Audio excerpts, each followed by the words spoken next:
everybody, and welcome to another episode of Take It With a Grand Hand. We're your hosts, Ricky P and Biggie P. Well, Ricky P was going to release her name, but as you actually heard last time, she recorded the intro without me. And that puts a tear in my left eye. When I heard that I wasn't in that intro, I never actually recorded the intro, I was sad. I cried tears.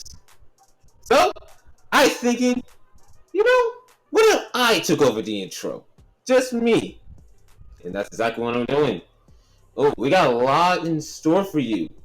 We have a SpongeBob episode that relates to real life. We somehow made it work. I'm not going to say what the episode is. We also have a debate. Which do you really think it's better? One item or the other? Well, I'm not really going to say what we're going to be debating about.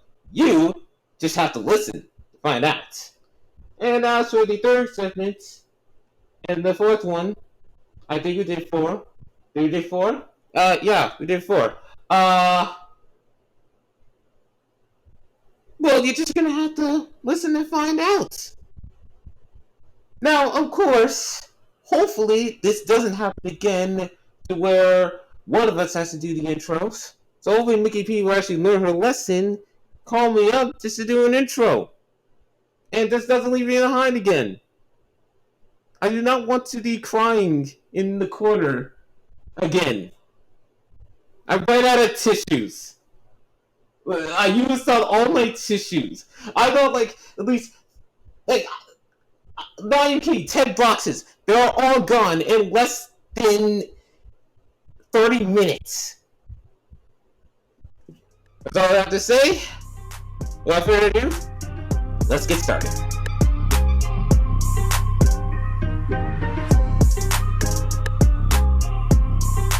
Alright, for this segment, we're going to have a little discussion about an idea that I had recently. Oh, what is it? I was thinking about, how when you call, say, a plumber or the internet or the cable or whatever, you need a service technician of some kind in your home. How they set a time frame of when they're gonna be there. They'll say alright, I'll be there on Friday between 9 and 1 p.m. 9 a.m. and 1 p.m. It's that's not even an appointment. Right? And that's so annoying. Right, Ricky? Yes. It's I have to clear out my whole day just to get this one thing done. Can we narrow it down or something? And I was thinking, what if people, just individuals, did that to companies? What if I called the doctor and was I'd like to make an appointment, and they're okay, when? And I say, I'll be there Friday between 9 a.m. and 1 p.m.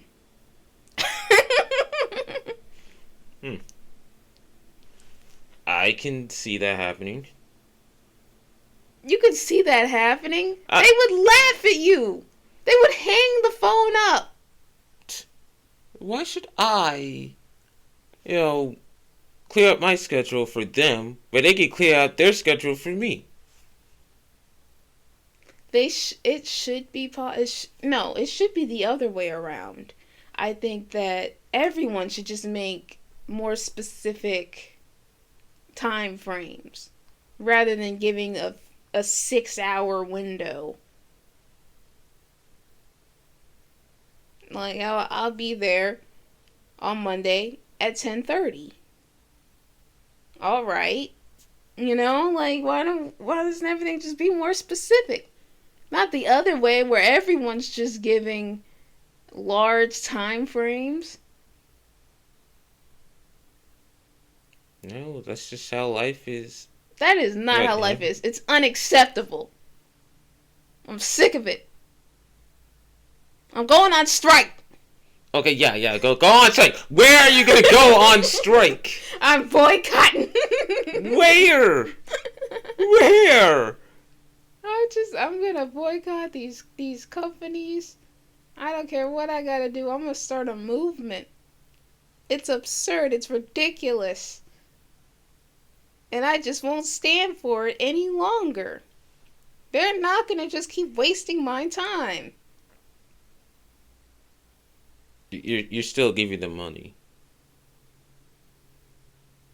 That's true. So are you just gonna not give them money anymore? I don't know what I'm good. I didn't think this far ahead. I just had the idea a minute ago. Yeah. That's the problem. Well, we gotta organize. Maybe if a lot of people get together, we can make this a movement. Maybe if a lot of people get together and stand up to these companies and say no more, maybe they'll change. Maybe they'll make it so that they can do a specific appointment. That's only right.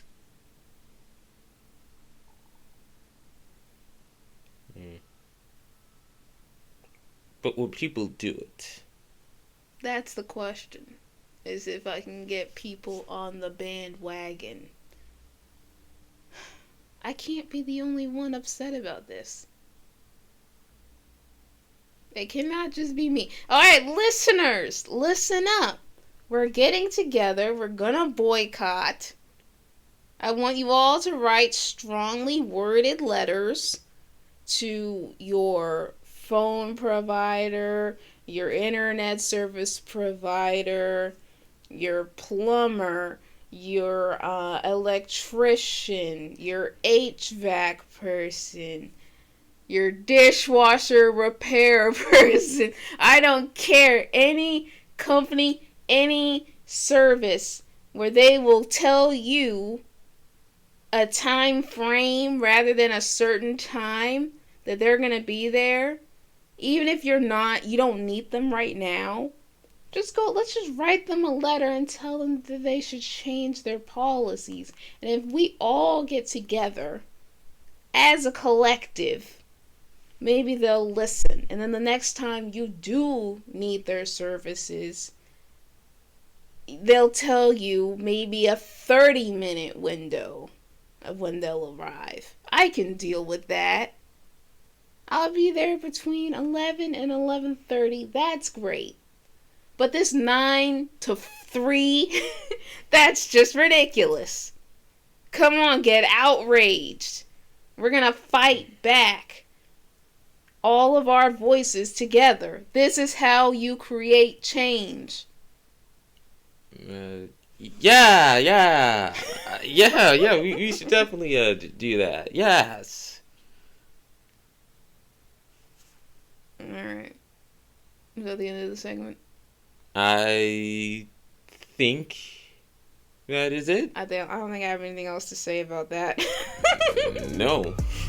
Okay. Alright, for this segment, we're going to be talking about a recently banned SpongeBob episode that may or may not connect to real life. Yeah, we're going to figure that out. So, recently, Nickelodeon has removed a certain episode of SpongeBob from streaming, from anywhere that they can. And that's what we're going to talk about today. So, I just heard about this. So, this episode, we don't know what it's called, but it starts out with Mr. Krabs waking up and he's feeling old. Right, Ricky? Alright, off to a good start. He's feeling just old. There's this music playing where it's talking about being old. He goes up to the mirror. He's got 40 chins.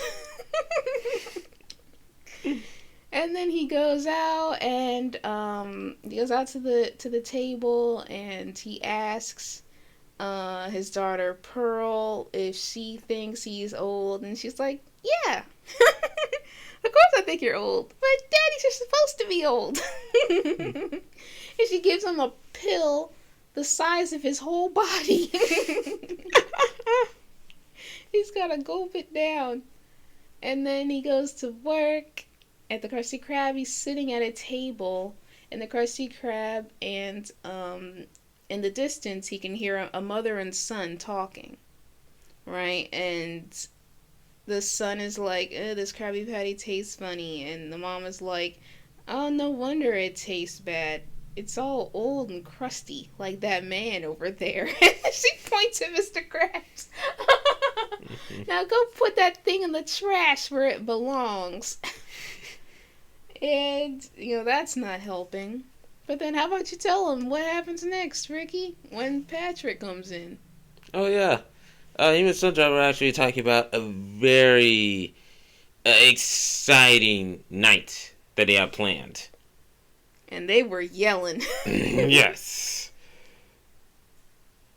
Oh, to which, not to actually, because really short, spoilers, it's not really what you actually... Spoilers? This episode's like 20 years old. I know, but not... Actually, no, not even spoilers. Just actually really cutting straight into it. It's not what you actually expect a fun night will actually be. But then Mr. Krabs overhears them making these plans very loudly, and he wants to get in on it. He wants to hang out with the young people so he doesn't feel so old. So we're going out tonight. Yeah, and by tonight, I mean doing some very exciting stuff like... Well, first, what hot ride does SpongeBob and Patrick pick Mr. Krabs up in? A bicycle... two people bicycle. A tandem bike, right? Yes. With a wagon at the end. A red wagon just tied on to the end of a tandem bike. It's already off to a bad start. Mr. Krabs is already starting to sense that SpongeBob and Patrick aren't as cool as they have made it seem. But you know what? He's sticking with it so far. We're going to the club. We're going to the wash. Yes. And then what? Then we go into the wash. We're gonna go pick up some trash. No, wait, what is the wash? Oh, the wash. It's just a cleaners. It was just the laundromat. Oh, man. They kept watching the clothes go round and round, and that's part of the fun night at the laundromat. Mr. Krabs thought it was the club. Yes. And then we go to the highway with pick sticks. Yep. Picking up litter off the side of the road. Yep. And what else did they do? They did a bunch of other stuff. I think they went to a dentist. They went to the dentist and had their wisdom teeth pulled. Yes. They played D&D. Yeah. And then they went to that kid's place. It looked like a Chuck E. Cheese type of thing. Yeah, and all the while, SpongeBob is actually asking Mr. Krabs, "Are you feeling it now, Mr. Krabs? Are you feeling it? Can you feel it now, Mr. Krabs?" He's like, no. They get into a kiddie pool. Like, it's all ridiculous. And then Mr. Krabs reaches a boiling point after they do all these, like, dumb things. They're like, you guys are not cool. Oh, that hurt their feelings. Ew. Oh, it hurt. It hurt. And he's like, I'm going home. Well, I still have some dignity or something like that he said. And then the famous Patrick line that it's just iconic. Ricky P? Then I guess you're going to miss out on the panty raid. Just as Mr. Krabs is ready to quit and call it a night, Patrick says, I guess you're going to miss the panty raid.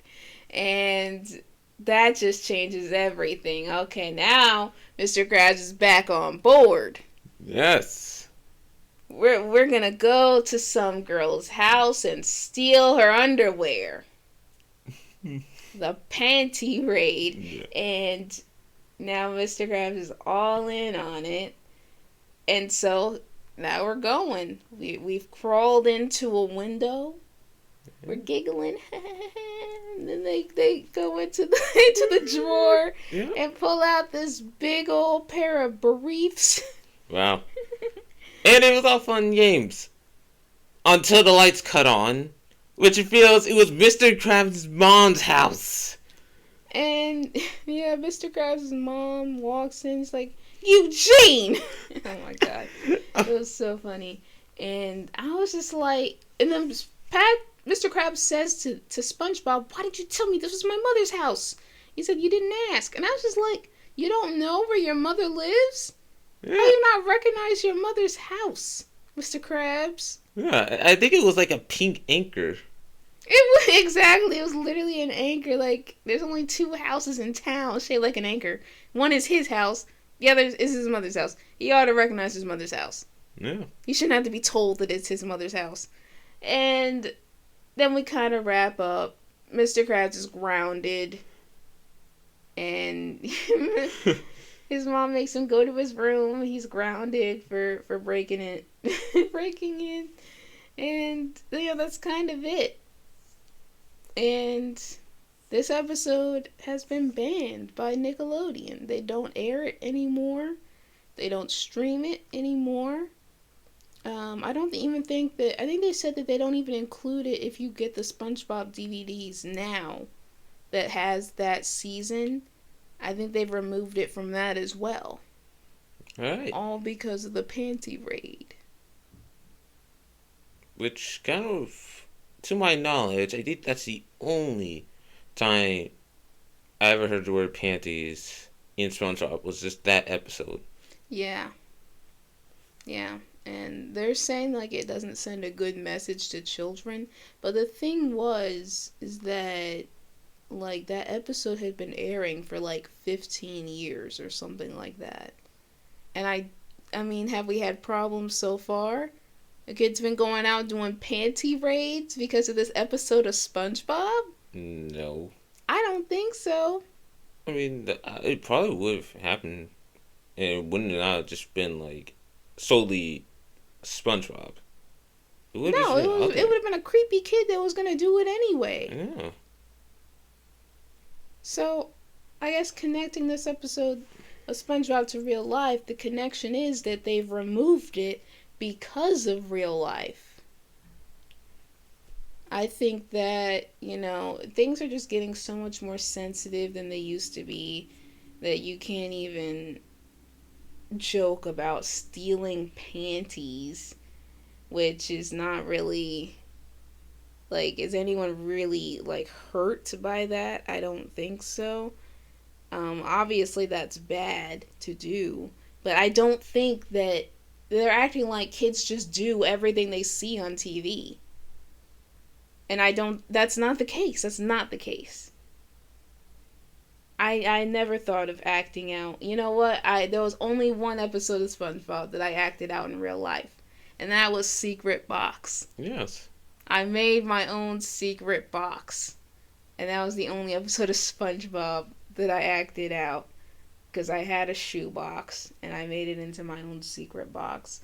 But, like, something like this, like, no one was doing this. There's been no reports of children going out trying to steal panties after watching this episode of SpongeBob.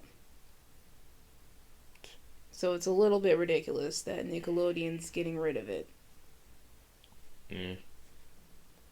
What do you think, Ricky?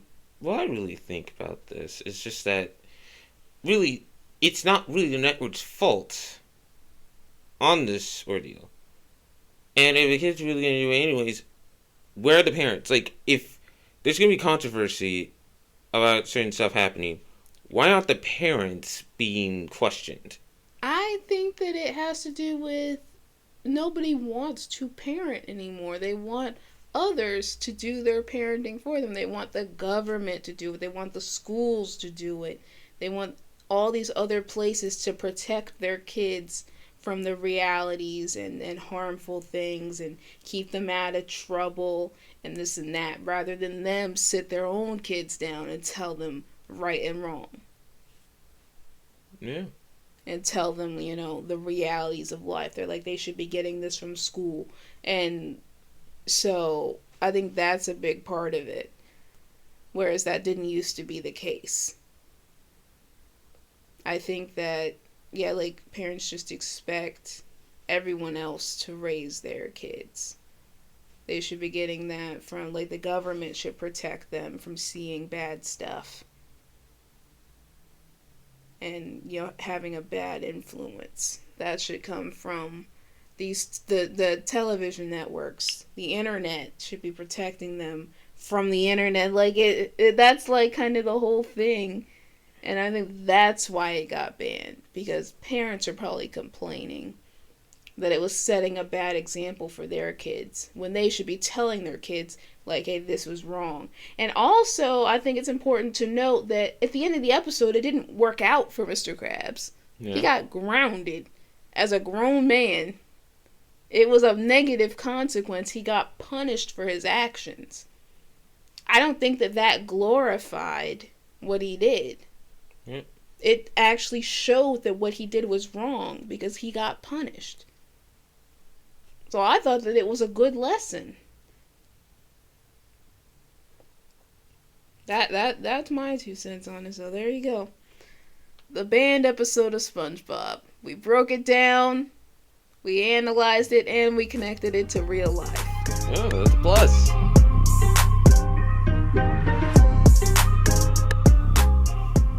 Okay. Welcome to this new segment. It's something I thought of in my head due to a random argument that Nikki P and I had. I don't think it's just going to be a recurring segment. I think this is just going to be a one-time thing. I mean, who knows? Maybe we'll have another debate, next time. But in any case, which is better, cash or credit? As in credit card. Now, for me, I'm going to defend cash. Mickey's just going to defend credit cards.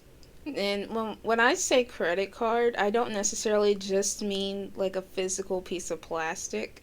Also, like electronic, like Apple Wallet. Oh, yeah, that. Alright, so what's your defense for cash? Because I think you're wrong. I don't even know what you're going to say, but you're wrong. Okay, well, first of all, as for me, I just kind of got satisfaction of just seeing physical cash. Like, when I actually see a lot of cash that I can actually see, it just satisfies me. That actually I worked hard, I could just actually take the money from my account and I could physically hold it. Mm-hmm. That's my first debate. Okay, I would like to rebut that argument. I think that seeing the money in your bank account looks better. Seeing the number in your checking account, I like that better than holding physical cash. Also, the downside of holding physical cash is you don't know where that's been. You know how dirty money is? Money is filthy. Alright, I used to be a cashier. I handled cash all the time. My hands were filthy at the end of my shift. Like, before I took my lunch break, I washed my hands. Because the money was so dirty. And this was before COVID. People weren't washing their hands like they are now. And my hands just felt dirty from touching cash. Like, it could have been anywhere. Versus in your bank account, it's not dirty. Right? Okay.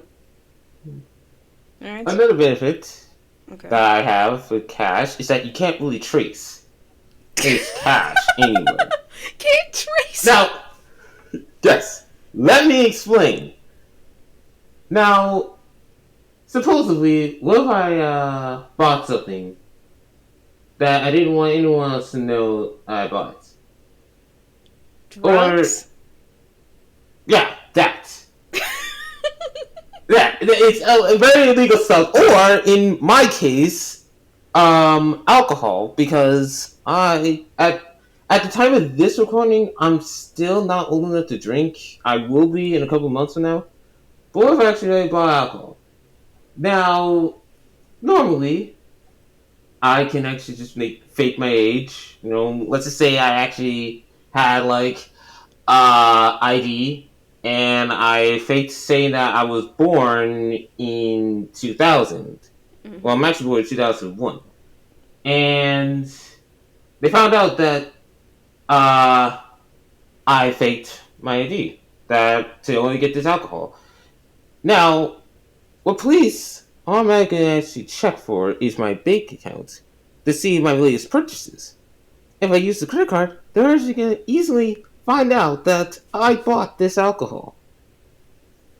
And I can't really say anything about that because the evidence is right there. Versus when I actually use cash, there's no proof other than the receipt, which I can just shred it up and throw it away. Anyways, to get rid of that evidence, they can't hold me responsible without that evidence. So that's why I really think that cash is better, because you just can't track purchases without a receipt. Okay, but on the flip side of that, let's say you're not trying to make illegal purchases using electronic transfers, whether that's credit card or e-check directly from your checking account. You can track your spending a lot easier. You don't have to keep receipts in order to keep track of how much money you're spending at certain places. It's so much easier to keep track of all of that. It's right there in your bank app on your phone. So if you're trying to budget and, be conscientious of how much money you spend, it's a lot easier if you're using electronic transfers rather than cash. And not all of us are trying to buy drugs and alcohol, Ricky. Okay. Okay, so maybe the select few people are actually trying to spend money on things that is legal. Mm-hmm. Except for me, of course. Of course. But here's another debate that I've actually heard. From our mother, of course. Which, to me, I kind of really don't care about this, but at the same time, I can kind of really see the point of this. Mm-hmm. And the reason why I'm going to be probably using this is, with cash, I can actually know exactly how much I'm actually spending at once. So let's just say I'm at some sort of Subway. Let's just say it's Subway, and I get my sub made, and cash actually rings. Say cashier says, about 20. Let's just actually no scratch that. Let's just say like $36, hypothetically. $36 for one sub? Yeah, no, 36. Again, hypothetically. Okay. So let's say three $10 bills and a $5 bill and a $1 bill. Mm-hmm. So instead of these, it's actually like a credit card or something, and only knowing how much I actually spent on that card after the transaction. It kind of really happens. They kind of may or may not have actually added more money, like taking out, because they could do that. It's electronic. But with money, I can count exactly $36 and hand it to the cashier. They can't really change the prices and just deduct money on a credit card, so which it kind of happens a lot. That does not happen. Actually, stress it. It doesn't. It happens sometimes. That doesn't happen at all. Whatever the price is what you get charged. Our mother Yeah. said this. She's been charged more than what something costs. Well, yeah. Well, she said sometimes it happens. I think she might have seen that on the news or something. I don't think that actually happened. That doesn't make any sense. When you swipe your credit card, you get charged for the amount that the total says. That's it.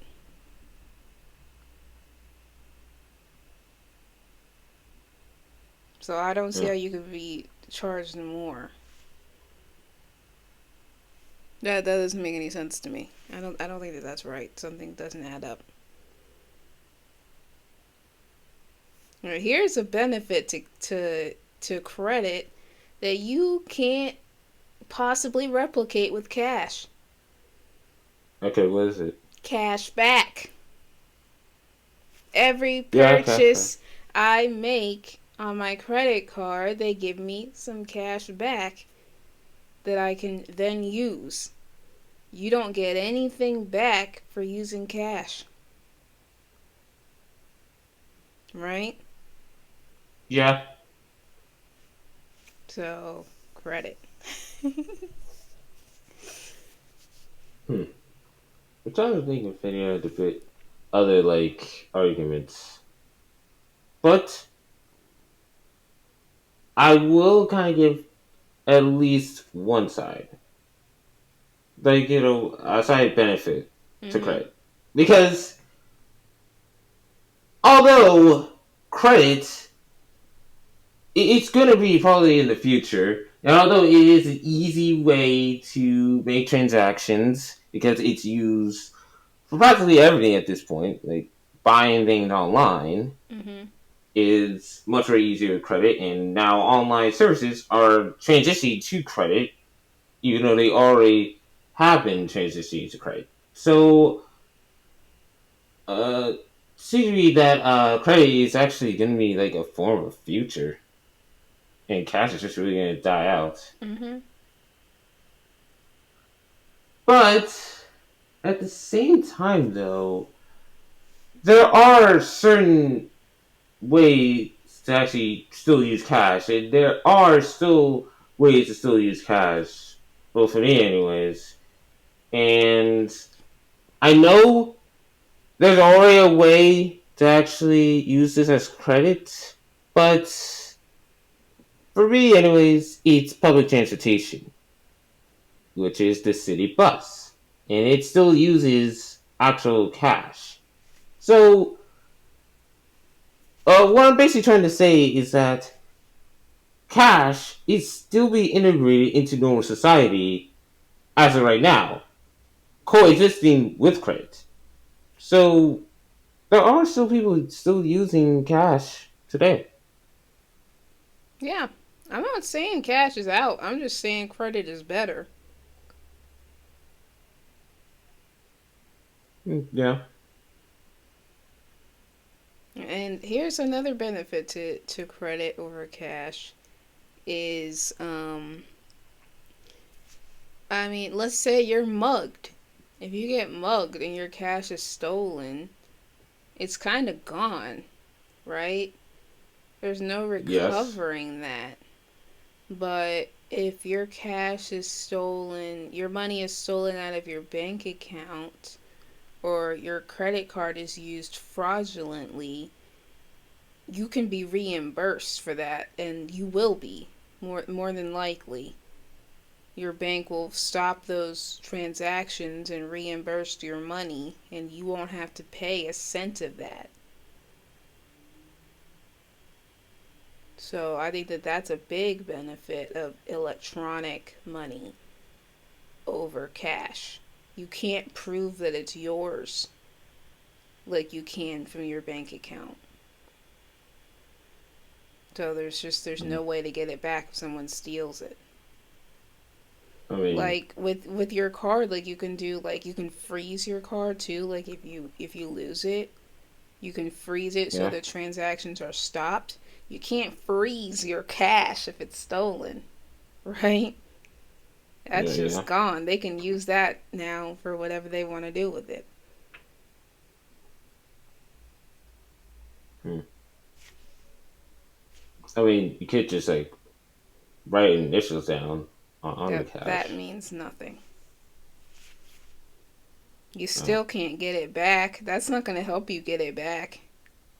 yeah. If the person takes it and takes off running, it is not going to matter if you wrote your name on it.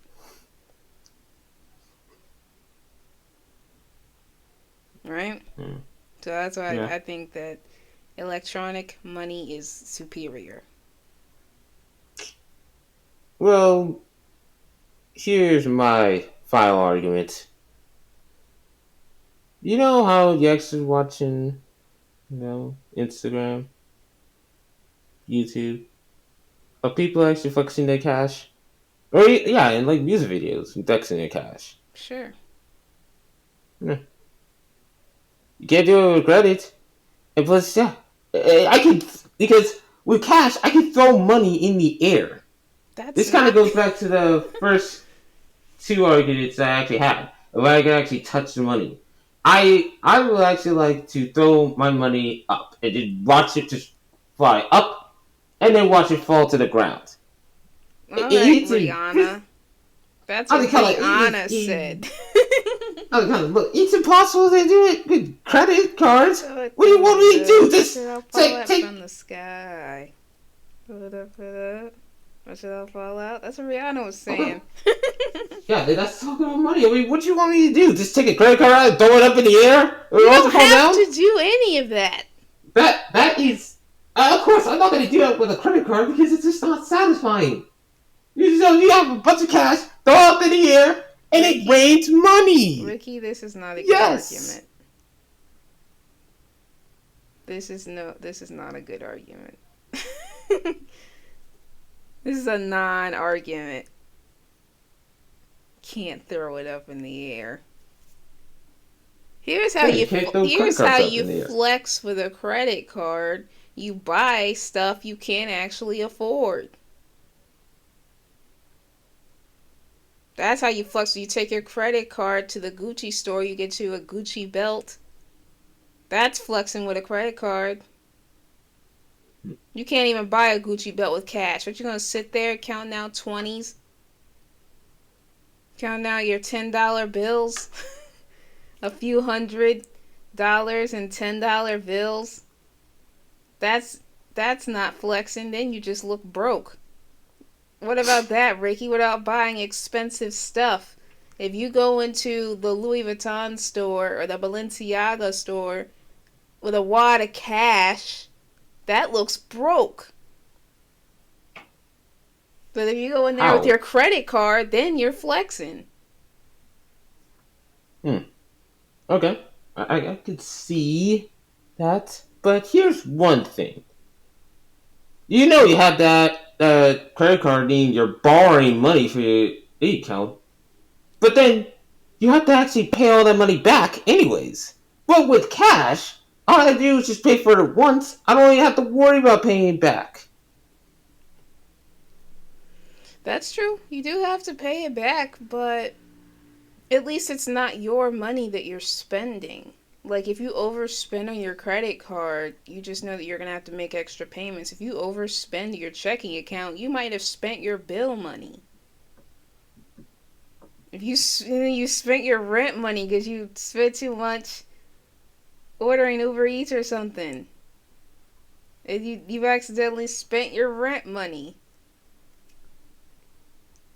Well, if you use your credit card, at least you don't have to worry about that.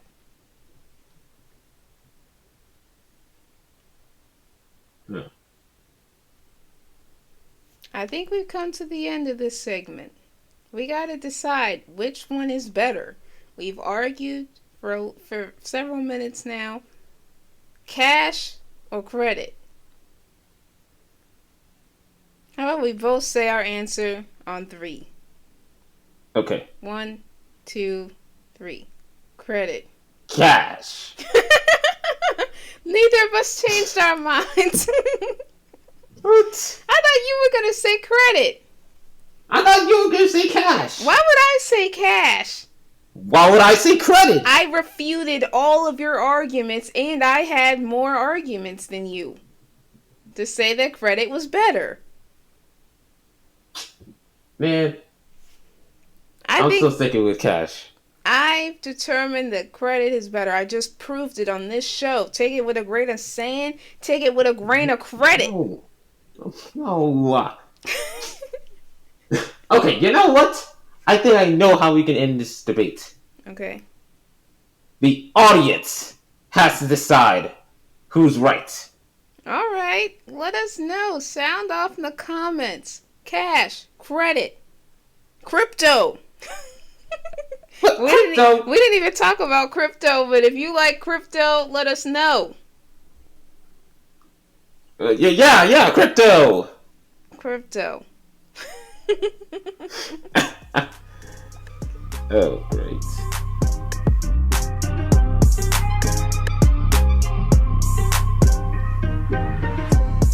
All right, welcome to the second installment of the stand-up comedy segment. Wow, it's been a while. It's been all the way since episode 1. But here we are on episode 6. I'm finally ready to do a second stand-up comedy segment. And today, I want to just talk about, and by the way, I'm standing up again. I'm actually standing. There's this person I work with this is just a small pet peeve, a small thing that a coworker does that kind of irks me. Ask me what it is, Ricky P. Okay, what is it? I'll tell you. This person, every time she's got a question, she prefaces it with the word question. And she's got a lot of questions. Does she say this, or does she, type it? Both! Both? Both! She does it both. Okay. I kind of understand it in a meeting. So I work from home, right? We get meetings, we get on the video call. She might say question, and then, should we do this or this? I kind of get that. Okay? That's neither here nor there. But we also text. My team texts each other to stay in communication while we're working from home. And she'll put the word question in the text. Question, colon. And then the question with the question mark at the end. I'm literally jumping up and down. I'm jumping up and down. I can't believe this.